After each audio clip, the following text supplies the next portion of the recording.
diferente. Saludamos al secretario general de Comisiones Obreras, Unai Sordo. ¿Qué tal? ¿Cómo está usted? Buenas tardes, gracias por atendernos. Hola, ¿qué hay? Buenas tardes. ¿Qué le parece? ¿Comparte la propuesta del ministro hasta 12.000 euros al año por cada año que se retrase la jubilación? Bueno, los complementos a las pensiones de las personas que permanecen más allá de la edad en la que se tienen que jubilar ya existen. El Ministerio lo que plantea es mejorar esas situaciones y el Ministerio plantea otra cosa y es cambiar los sistemas de las jubilaciones anticipadas, ¿no? Para nosotros, en opinión de Comisiones Obreras, el tema de las pensiones hay que enfocarlo con unas prioridades distintas. En primer lugar, para nosotros lo que hay que hacer es derogar la reforma de pensiones del año 2013. Esto es lo primero. En segundo lugar, hay que tomar una serie de medidas para mejorar los ingresos de la Seguridad Social que deben empezar a tomarse ya, sobre las bases máximas, sobre el sistema de cotización de autónomos, sobre la subida del salario mínimo interprofesional, por citar tres.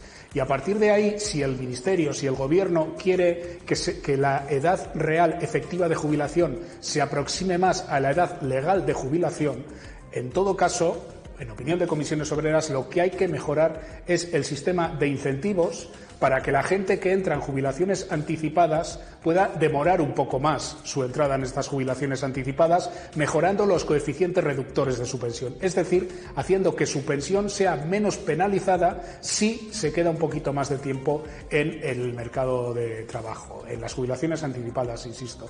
Esta creo que sería la base de cómo tendría que enfocar el Ministerio la cuestión.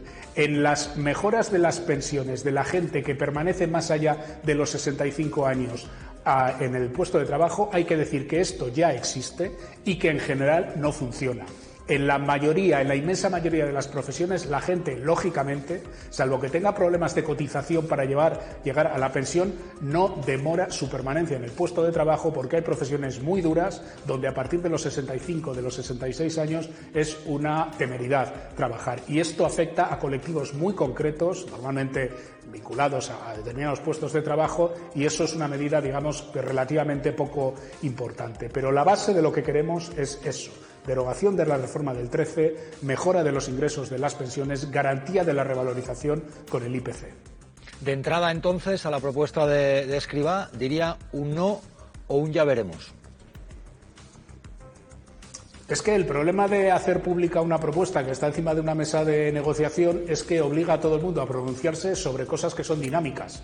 Entonces, la propuesta que Escrivá ayer explicó en la comisión parlamentaria es su propuesta, es la propuesta del Ministerio, que es verdad que se ha modificado en los últimos meses, pero es su propuesta, no coincide con la propuesta que hoy en día tenemos los sindicatos encima de la mesa, no ha sido contrastada todavía en el marco del diálogo social, entendido como tal, el espacio en el que estamos Gobierno, patronal y sindicatos, y por tanto estamos en el proceso de negociación.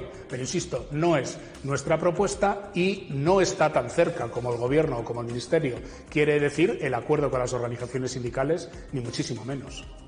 Por cierto, hablando de otros asuntos que están pendientes, subida del salario mínimo interprofesional, ¿va a ser posible? ¿Cuándo? Y mire que le estoy diciendo cuándo. Es que ¿cuándo quiere que sea? ¿Cuándo cree que va a ser? Ya, tiene que ser ya. Esta es la otra pata, otra de las otras patas. Es que aquí el tema de las pensiones no es un tema que vaya solo al margen del mundo. Aquí tenemos que hablar de más cosas. Tenemos que hablar de reforma laboral y tenemos que hablar de salario mínimo interprofesional. España necesita subir el salario mínimo interprofesional en este año 2021 y para nosotros cuanto antes mejor. Vamos a seguir presionando. Fíjese que en el momento en que se consolide el proceso de vacunación, y parece que está empezando a tomar velocidad crucero, en el entorno del verano, cuando España recupere una cierta normalidad en la movilidad y en la actividad económica, yo soy de los que cree de que el incremento económico, la subida de la economía en la segunda parte del año va a ser muy intensa. Y cuando esto sea así, no hay ninguna excusa para mantener congelado un salario mínimo interprofesional que afecta a más de 2 millones de personas que las están pasando canutas y que además, hablando como estábamos hablando de la seguridad social, sería una de las medidas que serviría para incrementar las cotizaciones de esos salarios más bajos, de 2,5 millones de personas, que repercutiría también en mejores cotizaciones sociales. Por tanto, si la pregunta es ¿cuándo? En nuestra opinión, ya, y para eso estamos presionando. ¿Veremos en esta legislatura la derogación de la reforma laboral? No digo lo que usted desea, digo si usted cree que la veremos. Estoy convencido que tiene que ser así. Tiene que ser así. Hay un compromiso del Gobierno en ese terreno. Hay una mesa de negociación que adelanto que no está siendo sencilla y no va a ser sencilla porque la oposición empresarial es muy evidente, pero en parte por el compromiso del Gobierno, en parte porque los compromisos que España ha adquirido con Europa no pasan por volver a la reforma laboral del año 2012, pasan por superar algunos de los déficits que nuestro país tiene en materia laboral desde hace 32 años, ¿no? Y, por tanto, lo que estamos planteando los sindicatos, en mi opinión, ahora mismo es mucho más congruente con los compromisos que España tiene adquiridos con Bruselas para que lleguen los fondos de recuperación que lo que se quiere decir que nos está imponiendo Bruselas. ¿Cómo se hace esto? Pues seguramente por fases. Seguramente hay que abordar la corrección de la reforma laboral en las medidas que devaluaron la negociación colectiva, que hicieron que los trabajadores sean más débiles para negociar sus convenios colectivos, que hicieron que en empresas como las camareras de piso y otras se puedan pagar salarios de miseria en España a través de los procesos de subcontratación. Y además de esto, y de forma paralela, a lo largo de este año hay que cambiar el modelo de contratación en España, que en eso nos hemos comprometido como país con Europa, ¿no?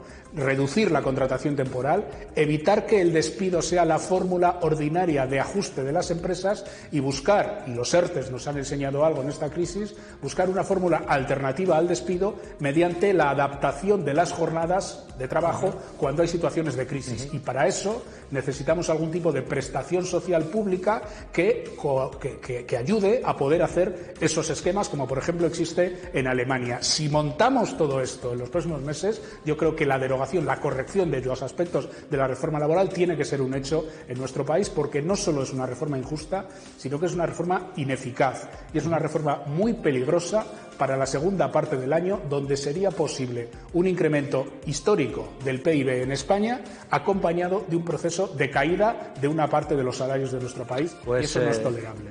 Dicho queda. Secretario General de Comisiones Obreras, gracias por atendernos. Buenas tardes. Gracias. Vale, gracias a vosotros. Hasta luego. Gracias. Por cierto, muy atentos a las últimas horas. ¿Qué ocurre? Claro, vamos ahora mismo.